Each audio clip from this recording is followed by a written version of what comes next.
Hey YouTube, this is David, back again with another movie review. I say another, even though this is going to be my first review of the channel since I've redone things, establishing the Red, Gold, and Blue Nation Movies channel.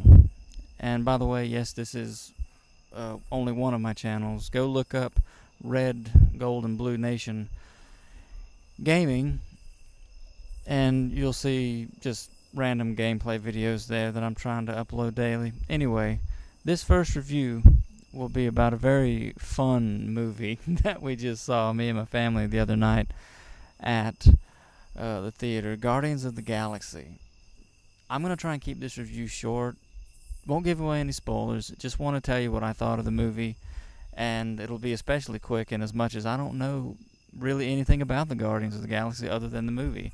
I never collected any of the comic books. I don't know about the extended story of how it affects the Avengers and all the rest of them, but I just want to give you my impression of the movie.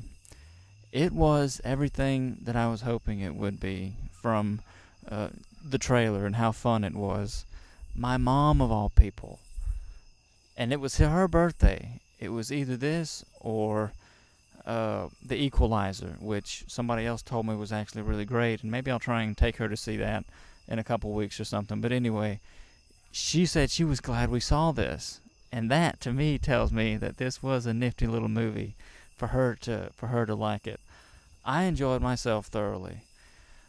The lead, I'm not looking at IMDb right now, but played by, I think it's Chris Pratt, Peter Quill, Star-Lord. The whole thing was hilarious. What you see in the trailer, the "Who are you?" and it's like, Star-Lord. Who? Star-Lord, man. Legendary outlaw. That bit, it was great. And he really did strike me as kind of a... well, Han Solo has a sidekick, Chewbacca, but I was thinking that he's kind of like that. Kind of like that bounty hunter-ish kind of character. But then again, I don't know anything about the actual storyline from the actual comic books. But the movie was great. Dave Bautista as Drax the Destroyer, I really liked him. And this is the thing that I have about the movie that actually does border on complaints. It's this and something to do with Gamora. Played by Zoe, I can't remember her last name, but she's a great actress. She's in Star Trek and all this stuff. Anyway, her sister, both of them are supposed to be daughters of Thanos, like adopted daughters, genetically modified and tortured at some point, and all this evil. The whole thing with her sister, it didn't seem to be very well founded. You were just kind of thrown into it. But you see them fighting each other, and you see that she wants Gamora dead. The evil woman working for Ronan, the villain of the movie. And yet you don't really understand why, except it's like Gamora is Thanos' favorite and all this stuff, and she just hates her. You're kind of thrown into the mix with it. I wish it had been a little bit better founded, at least the way the impression I got about it. And the other little complaint, and granted, these are the only things that I didn't like about the film, the only things, apart from, some of the language, because to me this is still like a kid's movie, as big a kick as grown-ups get out of it. The thing with Drax the Destroyer, he has a tragic past. He really does. He's trying to get revenge against Ronan for the death of his wife and daughter, and yet that's another thing where you're kind of thrown into it. You're not really seeing, just a little bit of imagery, because the way the movie starts out, you see Peter Quill as a little boy. He's listening to his headset, his cassette player, and be quiet, Sadie, and dog's barking, and you see that she must have cancer or something. And so she's dying, and it's very sad. And we were leaving the theater, and my mom was like, "Why do they got to do that? Marvel's always doing that. They jerk you around. They jerk the tears right out of you from the get go, and then it's like da da da da for a while, and then action stuff." And I know what she means, They weren't really manipulative with it to me, though. It's just the beginning of Peter Quill's story. You find out about his dad a little bit, although I'm sure that's going to be expounded on and explored more in the sequel, whoever his dad is, because, again, I don't know anything about Guardians of the Galaxy. But the whole thing with that tear-jerking beginning point about the death of his mother and how he was taken up by, what was his name, Gwando, something like that, the blue alien guy who's a hoot, an absolute hoot in this movie. I love that dude. It's like his father figure, well, not really father figure, but his boss, who he steals from during the course of the movie, and then he tries to kill him in the end, but then he's like, you promised me this, that, and the other. Anyway, I wish Drax the Destroyer had more of, just a little bit more story, other than wants revenge for the death of his wife and daughter. If we had just seen just one little image or something, or some embrace or something from the past or something, to help you connect with him a little bit more, instead of just kind of throwing in his story a little bit and seeing him actively trying to get revenge and some good action scenes. Not really memorable stuff, but just that he's serious about taking down Ronan.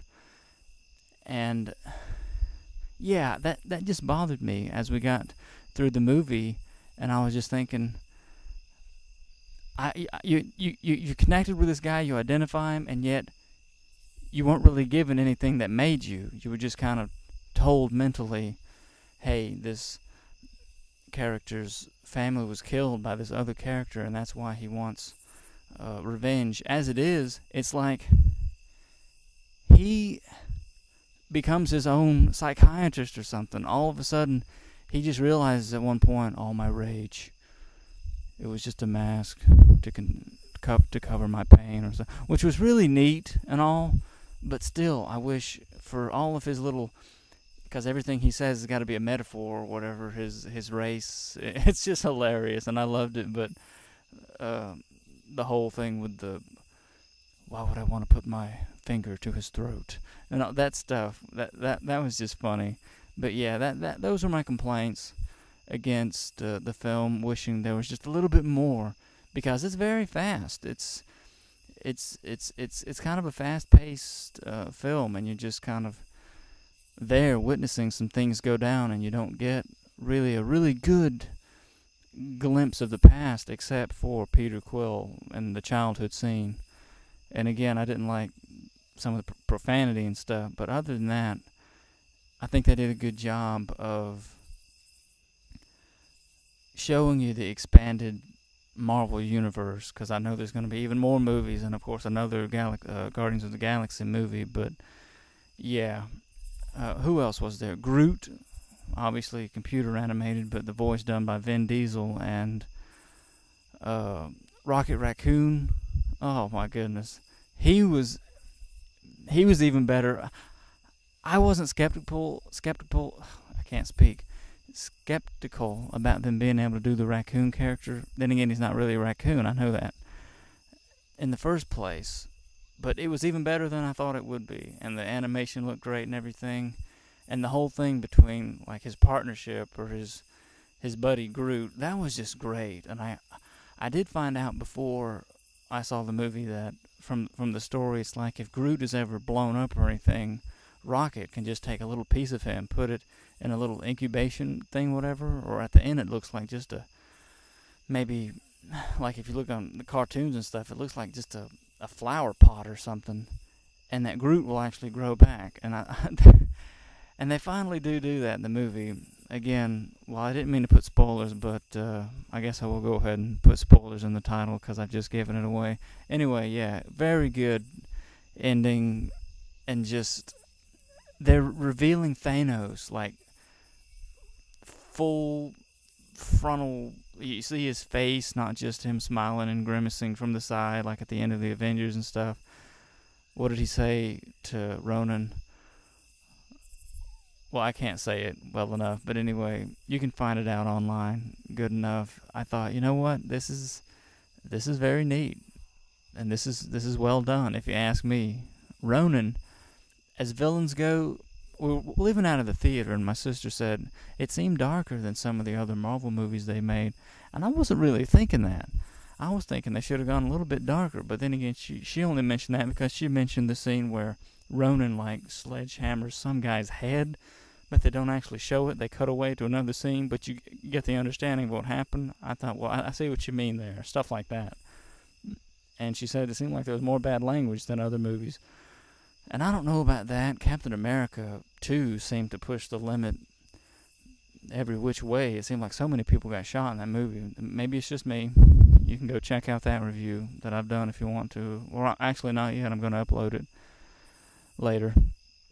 All the uploads from my old channel I'm going to put on here as re-uploads, because that old channel, it's no longer in existence, and all my old reviews I'll put on this channel. Anyway, it's been at the theater for like a couple months. If you haven't seen it and you are at all interested in seeing it, go see it. I don't think you'll regret watching Guardians of the Galaxy. I enjoyed it thoroughly. I'm looking forward to the next one. I'm looking forward to Avengers 2, Age of Ultron. I'm not into this, should they kill off a character or should they not? I'm just waiting to see the movie, and I'm not going to say anything more about that. So yeah, I was going to say Ronan, as villains go, it's like he does something in the course of the movie that makes you see, even if you're not convinced that he's grade A bad man villain material, he does something during the course of the movie that at least lets you know that he's going for broke. Like it involves the Infinity Stones, and he wants to be the big boy in the galaxy and smite down all his enemies and murder a bunch of people, and so the Guardians of the Galaxy have to stop him, and that's the movie. So anyway, yeah, I enjoyed it very much, very much. As movies go, I hate being disappointed at the theater. This did not disappoint. I really liked it. Hopefully you will too if you see it. Thank you for listening to my little review, and we will see you in the next one. Take care.